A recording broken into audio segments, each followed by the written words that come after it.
Halo, selamat pagi semuanya. Saya ucapkan kembali. Kita kembali lagi di mata kuliah DKV 2 pada pertemuan kedua yang akan membahas lebih dalam berkaitan dengan logo dan asal-usulnya. Pada dasarnya logo itu sudah kita bahas panjang kemarin, pertemuan pertama berkaitan dengan logo yang sangat mahal di dunia gitu kan. Dan banyak dari kalian juga sudah ter apa namanya? Terinisiasi atau teridentifikasi atau tertancapkan ide brandnya itu dalam pikiran kalian terkait dengan logo-logo yang seperti kemarin ada 3 warna dan tulisannya hanya operator seluler, kemudian memunculkan identitas-identitas yang bahkan tanpa tulisan kalian sudah bisa menebaknya dengan baik. Berarti itu ide brand tersebut masuk dalam pikiran kalian. Gitu. Kalau melihat sejarahnya sebenarnya tidak ada kata logo atau tidak ada kata kata khusus berkaitan dengan branding logo itu adalah istilah di zaman modern gitu. Modern itu di abad 19 yang mana baru ada kata branding, baru ada kata identity, visual identity dan lain sebagainya itu justru di masa-masa awal postmodern. Itulah kenapa kajian-kajian berkaitan dengan desain komunikasi visual itu masih sangat muda. Dibandingkan dengan kajian antropologi atau kajian sosiologi yang sudah sejak zaman abad 15 itu sudah dituliskan.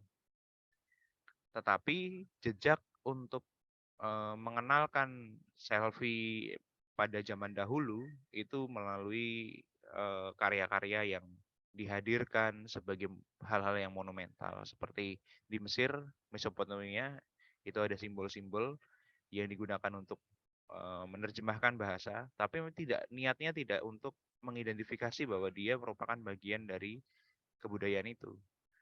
Maksudnya simbol yang dibuat itu tidak dikhususkan untuk oh ini merupakan branding identity yang berfokus untuk dikenal oleh orang banyak gitu. Nggak kayak gitu.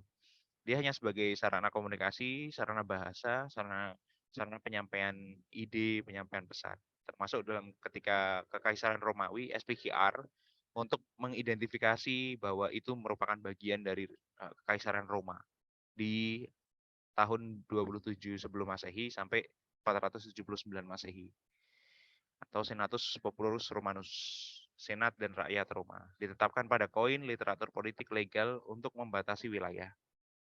Kepentingannya bukan untuk kepentingan meningkatkan cuan, ya sebenarnya ada titik cuan juga di situ, cuman tidak berfokus ke situ, nggak kayak identitas brand identity seperti hari ini. Kita berpindah lebih lama lagi di abad ke-14 itu seniman-seniman yang merasa dirinya seniman sebenarnya karena di abad itu banyak kebutuhan yang lebih mendesak dibandingkan karya seni. Jadi mereka biasanya mencantumkan simbol pada karya mereka pada bangunan gitu. Jadi kayak ditata. Kalau di Nusantara dicantumkan pada serat-serat babat lama, kemudian juga pada keris, pada pusaka, dan pada alat-alat yang dianggap sakral untuk menunjukkan misalkan ini keris Kimpu Gandrung misalkan atau keris Dosomuko misalkan. Ya, apapun itu. Dan itu termasuk kalau di kita ada di wayang. Wayang juga seperti itu. Ada identitas dari si seniman terkait dengan tahun sakanya, terkait dengan filosofinya dan lain sebagainya. Nah, dasar dari ingin dikenal oleh orang banyak itulah yang kemudian kita lihat sebagai sejarah dari logo. Di mana ada stone mark yang ada simbol dibuat oleh tukang bangunan pada dinding gereja, kastil, dan jembatan. Baru di era industri di tahun 1439 di Eropa itu era industri di mana mesin uap ditemukan. Kemudian mesin uap itu juga akhirnya dibuat untuk membantu mengcopy atau membantu untuk menyalin teks-teks Alkitab, teks-teks yang awalnya menggunakan tangan digunakan dengan mesin, disusun, kemudian perkembangan surat kabar dan dunia percetakan yang memunculkan printer, tentu ada tipografer untuk melindungi hasil cetak dari pembajakan. Jadi identity itu mulai mulai dipertimbangkan sebagai satu hal yang, eee, apa namanya, ciri khas dari siapa sih penerbitnya gitu, siapa sih penulisnya gitu. Tapi lama-lama simbol tersebut menjadi karya seni gitu. Jadi kayak ekspresi estetis dari masing-masing, penulis atau penerbit. Nah di tahun 1759 di Prancis itu mulai ada cap untuk produk porselen dan koin. Jadi mulai ada sesuatu yang digunakan untuk mengidentifikasikan lebih dalam yang fokusnya adalah untuk membangun branding.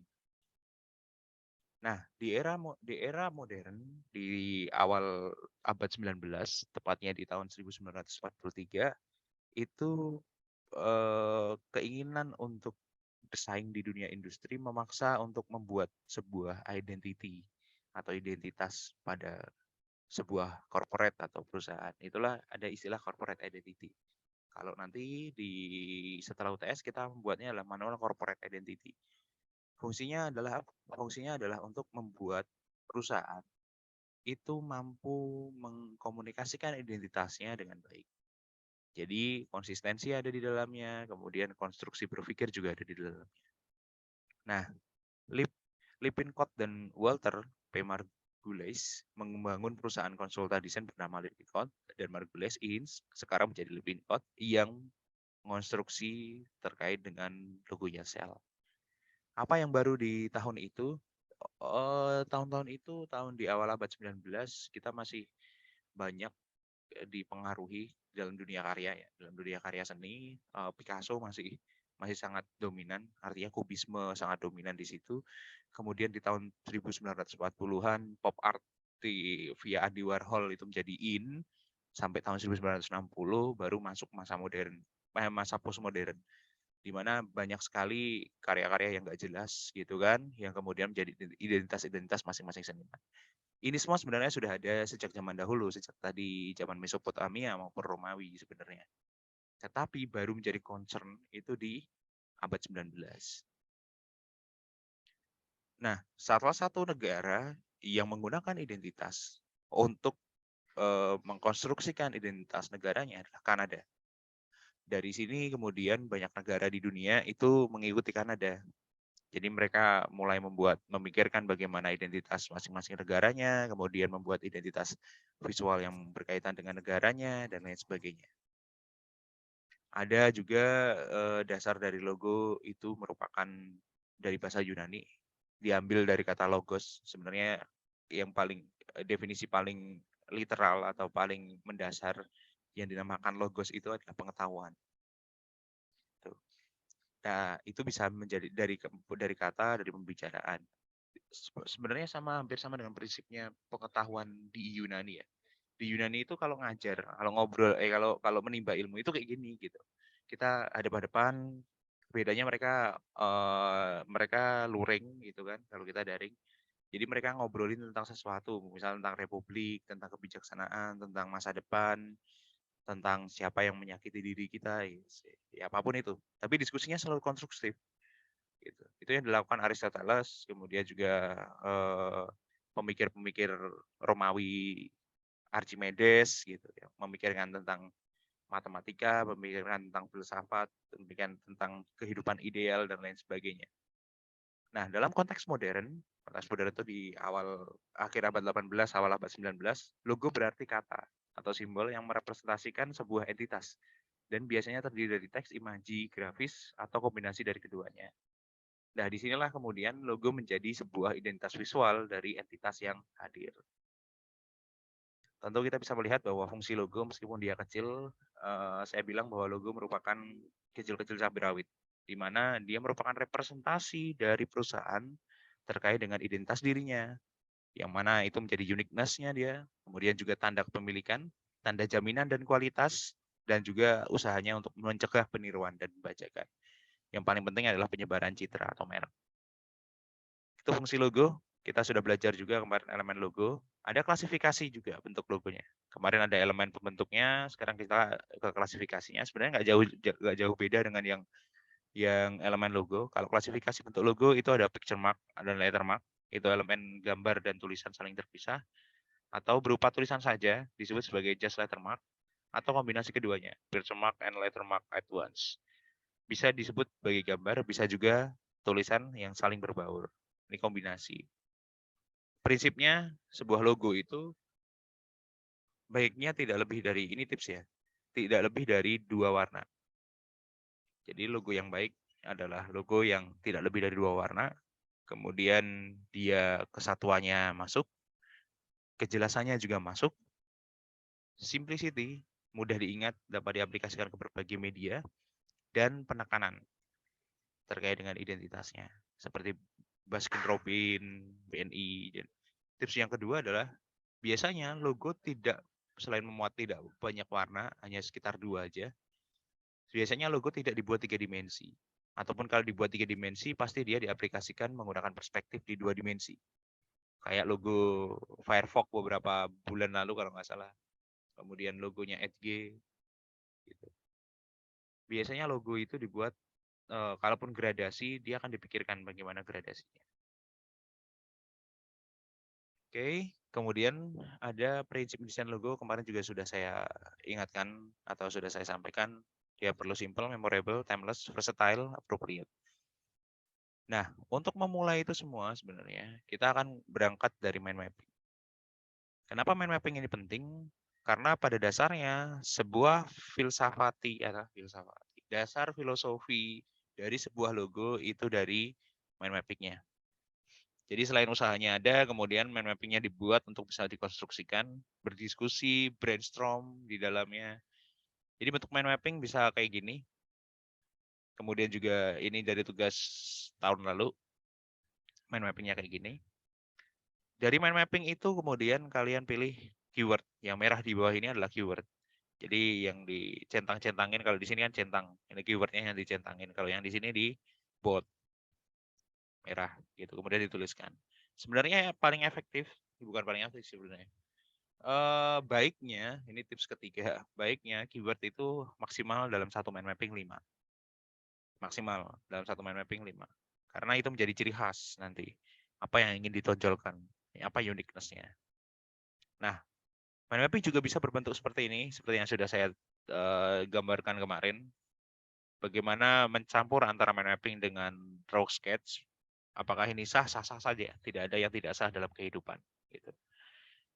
Nah, kemudian setelah mind mapping didapat, keyword didapat, kalian buat mood board sesuai dengan keywordnya.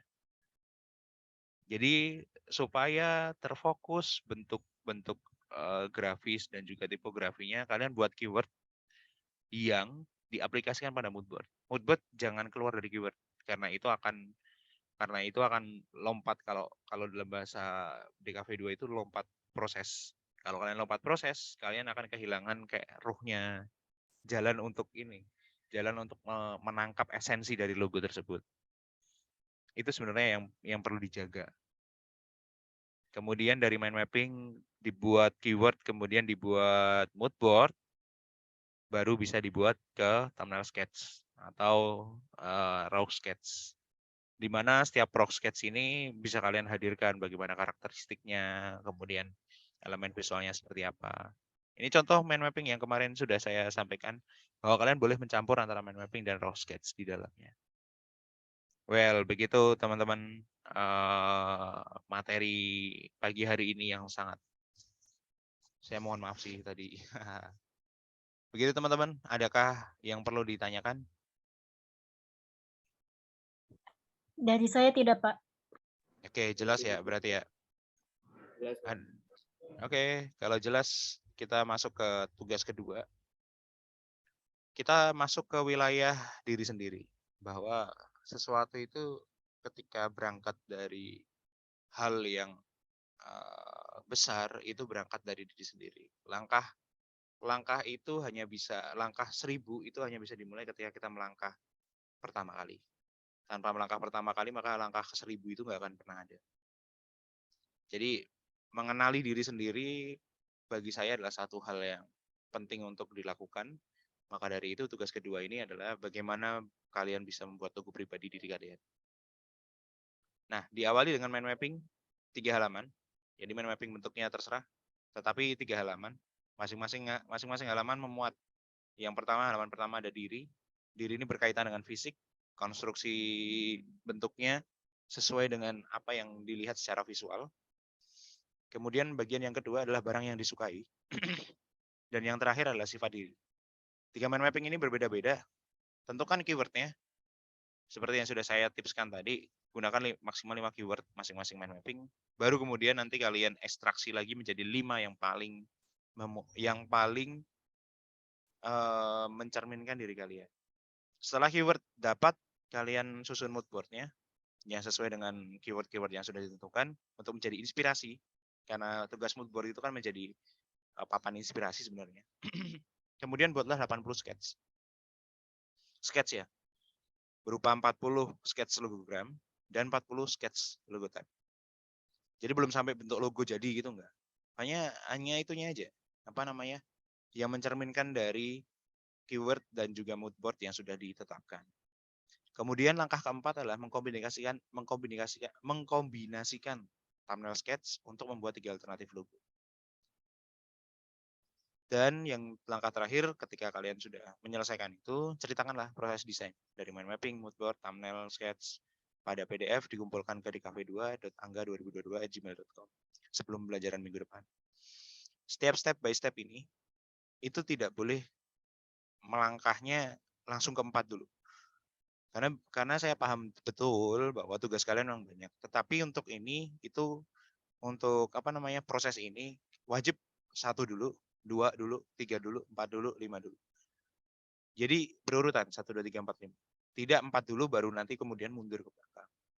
Kan sih bisa-bisa aja dan bagi saya sih nggak masalah karena memang sebenarnya proses ini adalah proses kreatif ya. Jadi kalau kalian mau melompat dengan tidak taat aturan, ya nggak masalah.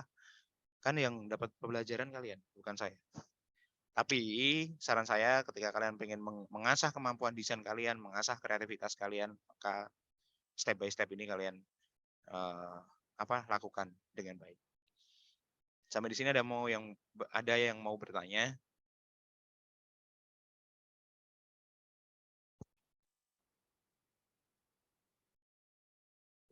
All clear ya berarti ya? Pak, mau nanya Pak. Oh silakan. Ini mind mappingnya tetap manual atau bisa digital Pak? Oke, pertanyaan yang bagus. Mind mappingnya tetap manual atau bisa digital? Semua manual, yang digital hanya 1, mood board.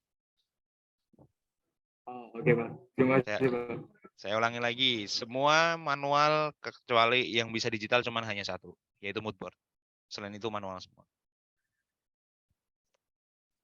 Oke, ada lagi? Bapak mau tanya, yang step 4 itu kan 3 alternatif logo. Berarti kita udah harus ini ya warnain logonya gitu ya, nggak hitam putih lagi ya, kayak Iya, sketsa.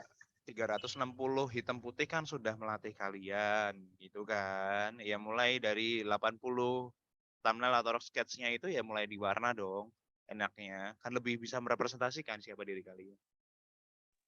Oh, berarti dari sketsa sampai 3 alternatif logo terakhir itu Betul. diwarnain ya? Oke. Betul, pakai warna. Kan lama kan kalian nggak buka warna udah berapa semester.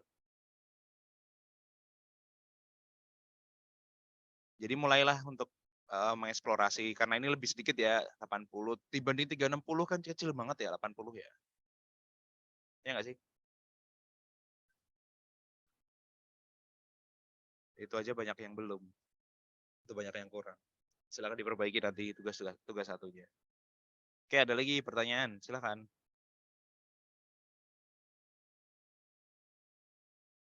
Oke, saya stop dulu.